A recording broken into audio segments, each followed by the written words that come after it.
You're still watching the AM show. Now, later on this evening, we have a program coming up. It's Joy News and UNICEF putting this together, but I'll leave the details for my guest to tell us. Sarah Haig is head of policy at UNICEF, and Maxwell Agbagba is my colleague here.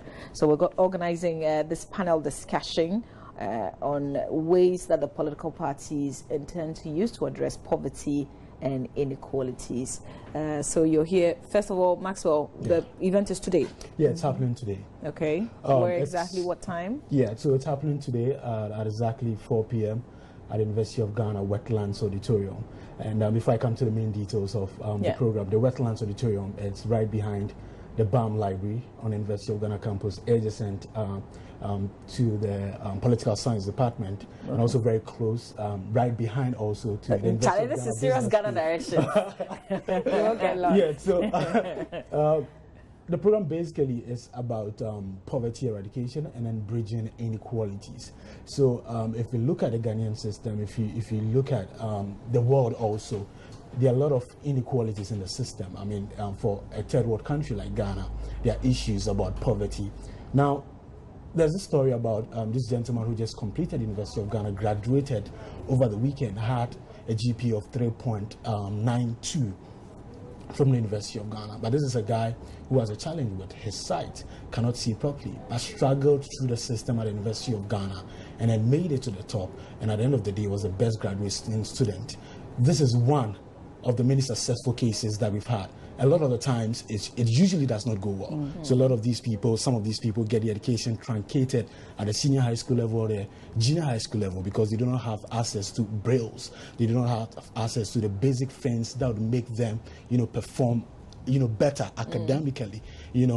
Another one also is also about poverty. How people are not getting access to education because they do not have the resources. They are cash-strapped. They don't have money to go to school.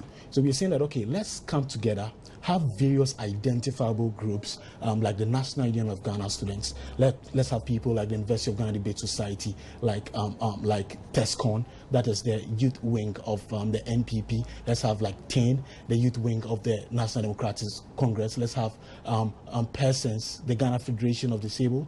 Let's have the Trade Union Congress. Let's have various identifiable groups. Stakeholders. Yeah. Let's have all of them in one building and then have a conversation about how we can eradicate poverty and also bridge the inequalities that we have in our system. Sarah, we need the political parties if we seriously want to take poverty eradication and inequality seriously. But you see the parties boast about infrastructure that they've built over the years and so on and so forth. Do you seriously think that they're taking poverty eradication serious? I mean, Ghana has done very well in reducing poverty. We know that since the 1990s, the country's managed to halve poverty. So we reached this big Millennium Development Goal of halving poverty since the 1990s. So we've done well, but we still don't talk about the fact that that means 1 in 4 people in the country are still living in poverty. This means 1 in 4 people are not really participating. They're not able to participate in the development of their own country. So for us, for UNICEF, when we were looking at the data, we were looking at the analysis, we were finding that this gap, as Maxwell was saying, between the very wealthiest people and the very poorest people is getting bigger and bigger. And we just don't talk about it in Ghana. We don't talk about this widening gap between the people that have a lot and then the people that are left behind. How should we talk about it? I think just raising the issue and not being afraid to talk about it. As you said, there's a lot of boasting going on right now. It's a very political season. We're obviously very focused on the election. But at the same time, if the gap is widening, and what we're seeing is that this gap in inequality, it's never been higher in Ghana. It's never been higher than it is today. And if it keeps on continuing like that, it can have some serious impacts on the country. In other countries, it's caused major social unrest, or it can even slow down the development of the country. So it needs tackling, and you need very deliberate policies. We need to really be thinking about how to bring everyone along in Ghana's development. So who should be talking? The people affected themselves? Should they be talking as well? Well, everybody, yeah, we should be able to reach out to those people. I don't know if your platform is able to reach out to people and engage definitely. them. I think that's fantastic. But my issue, the reason I ask that is, you see the political parties take their campaigns to some of these areas where poverty is really, really high, but you see them follow them. They're not asking them anything. They're not demanding. You know, they're just receiving the little gifts that they give them, which would not really last. Yeah, which is great for that moment, but the next week, the next month, the next year, if those people's situation doesn't change, then they're not going to be able to invest in their children so their children can go to school and then grow up and break the cycle of poverty. So I think it's crucial that we have the discussion at all levels, and it's fantastic if you're out in communities and engaging people so that they can have that voice, because those people that are excluded, they're excluded in all kinds of ways. So it's great. Just, you know, this morning I was talking about how the media is very powerful. We tell the people what we want them to know. And if we're having this conversation, we're definitely also looking at what the manifestos are also saying on this, so we can hold the parties accountable. That's one of the things we're doing, Maxwell. Yes, exactly. That's one of the things we'll be doing. We'll be scrutinizing the policies of the various political parties. So we have key bulleted points, and we're asking questions based on that, in terms of job creation, in terms of agriculture, and all of that.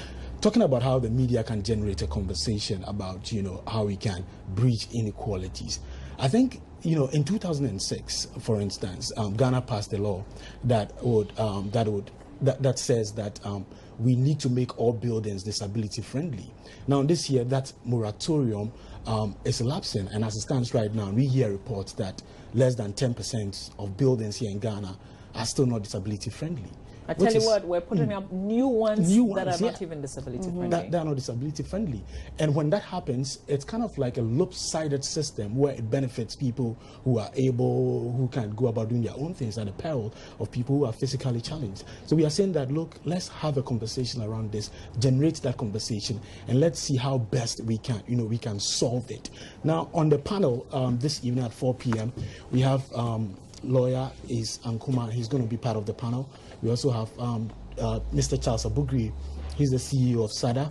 We also have Dr. Yao Graham of the Third World Network Africa. He's also part of the panel. And then one youngster, Edith Asamini. So they are going to be part of the panel. And then we'll have our audience who are drawn from various identifiable groups to also ask questions and then bring out their responses. Okay. So, Sarah, what are your expectations?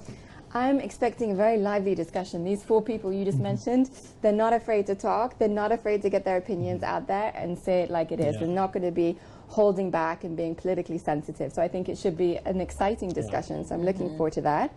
But I'm looking forward to just increasing this debate around the gap between the wealthy and the poor. Is it okay?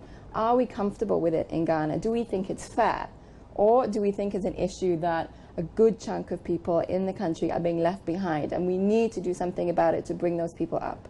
What happens after today? How do we sustain the conversation? Well, there's a lot of different events going on. I remember in May of this year, the government held a national forum on inclusive development, talking specifically about what policies, what actions need to be put in place. So we've had some of these discussions, but of course what's important is the implementation. So whatever happens after December 7th, that's going to be key. Can the government, whichever government it is in power, can they continue the implementation and make sure that change really happens, particularly from the bottom up? All right, so it's, can anybody join, or is it too late, Maxwell? If you're interested in the conversation we're going to have, you can be part also. You may not necessarily be part of any identifiable group, but know that you belong, you know, one way or the other to a particular group. So you can come to the Wetlands Auditorium at the University of Ghana campus. Charlie, give me your Ghana direction. Only in GH. I know.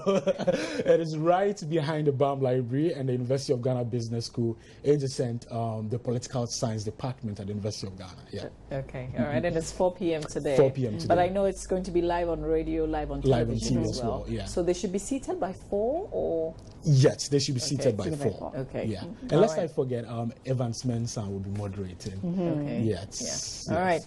Okay, Sarah, thanks for your time. We'll see you later this evening. Looking forward to it. And then we'll see how we can sustain the conversation and hold the political parties accountable. Sounds great. Sarah Haig is head of policy at UNICEF. Maxwell Agbagba is one of our own here at Joy News. Thank you.